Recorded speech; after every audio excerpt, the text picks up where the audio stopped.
Clarification on the use of cold therapy only setting on a therapeutic device is first aid. Dear Mr. Barton, thank you for your letter to the Occupational Safety and Health Administration, OSHA, regarding 29 CFR Part 1904, recording and reporting occupational injuries and illnesses.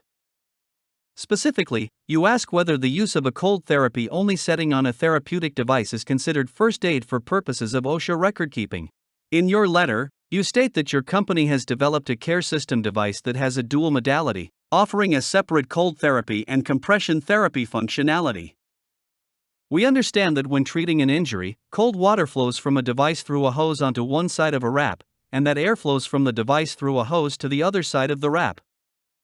The cold and compression components are operated independently, and the user can experience the benefits of active cold therapy with pressure off selected.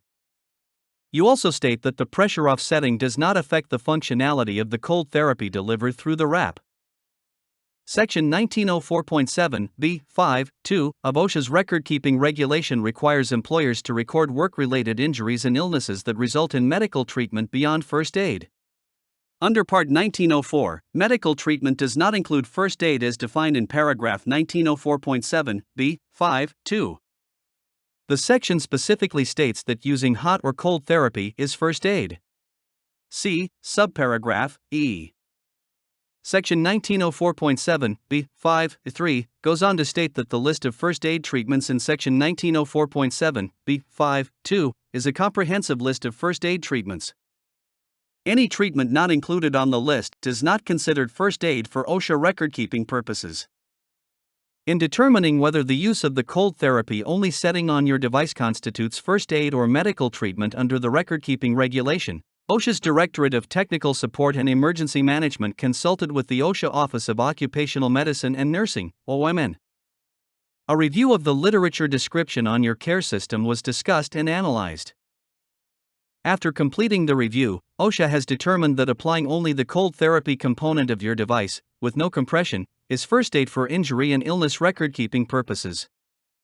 As noted above, Section 1904.7(b)(5)(2)(e) states that the use of cold therapy to treat a work-related injury or illness is first aid. However, please note that the use of air compression therapy is not included on the list of first aid treatments in Section 1904.7(b)(5)(2).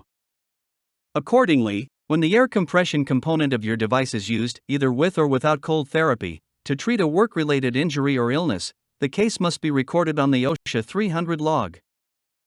We hope you find this information helpful. OSHA requirements are set by statute, standards, and regulations. Our interpretation letters explain these requirements and how they apply to particular circumstances, but they cannot create additional employer obligations.